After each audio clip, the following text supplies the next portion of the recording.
خدایا خدایا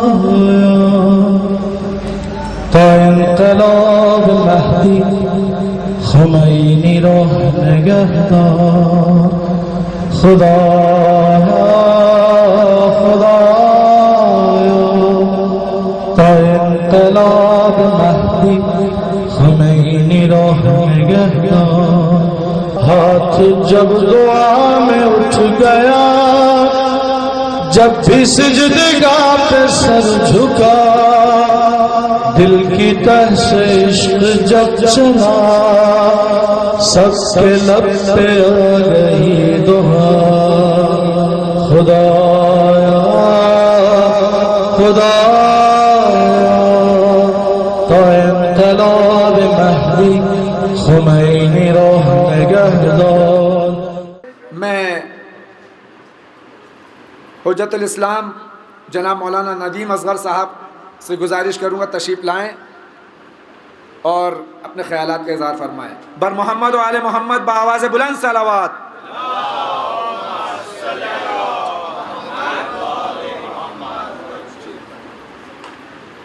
حضرات محترم السلام علیکم. حضرات سب سے پہلے آپ حضرات سے گزارش ہے کہ ایک مرتبہ سورہ حمد اور 3 مرتبہ سورہ اخلاص کی تلاوت فرما کر امام راحل حضرت امام خمینی طابع ثرا کی روح کو ایصال فرمائیں.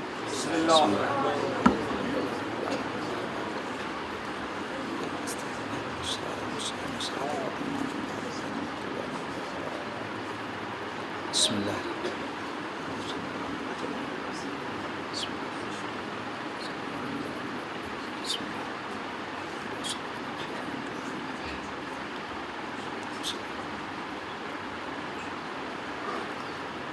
مجھے فیاض صاحب کا حکم ہوا ہے کہ کچھ اشعار امام خمینی طابع ثرا کے سلسلے میں پیش کر دوں. ملاحظہ فرما لیں. اے دعائے فاطمہ زہرا خمینی السلام. اے دعائے فاطمہ زہرا خمینی السلام. السلام اے نائب مولا خمینی السلام. یاد کرتی ہے تمہیں دنیا خمینی السلام. تابد ہوگا تیرا چرچا خمینی السلام. نام یوں دنیا میں روشن کر دیا اسلام کا، زندگی تیری نمونہ بن گئی حکام کا. زندگی تیری نمونہ بن گئی حکام کا. عزم و استقلال کے پیکر تجھے لاکھوں سلام. اے غلام حیدر صفدر تجھے لاکھوں سلام. اے شہیدوں کے ہنسی رہبر تجھے لاکھوں سلام. تجھ پہ ہوں قربان لاکھوں سر تجھے لاکھوں سلام. تجھ پہ ہوں قربان لاکھوں سر تجھے لاکھوں سلام. مذہب حقہ کا تو نے بول بالا کر دیا، دشمن اسلام کا منہ تو نے کالا کر دیا. مذہب حقہ کا تو نے بول بالا کر دیا، دشمن اسلام کا منہ تو نے کالا کر دیا. تجھ کو کہتے ہیں شہادت کی انگوٹھی کا نگیں. تجھ کو کہتے ہیں شہادت کی انگوٹھی کا نگیں. تجھ کو سب کہتے ہیں پیغام حسینی کا امی. تجھ کو سب کہتے ہیں پیغام حسینی کا امی. فاطمہ زہرا سے پایا اسلحہ کتنا حسین، بس تیری تسبیح سے وحشت زدہ تھے اہل کی. فاطمہ زہرا سے پایا اسلحہ کتنا حسین، بس تیری تسبیح سے وحشت زدہ تھے اہل کی. تو لے لیا طرز خطابت میثم تمار سے، اور لڑنے کا سلیقہ حضرت مختار سے. لے لیا طرز خطابت میثم تمار سے، اور لڑنے کا سلیقہ حضرت مختار سے. تو ہے تیرا روز ولادت آمد زہرا کا دن. ہے تیرا روز ولادت آمد زہرا کا دن. مسکرا کر طے کیا ہر راستہ تو نے کٹھن. بچپنا ہو یا جوانی یا بڑھاپے کا ہو سن، اضطرابی دور میں بھی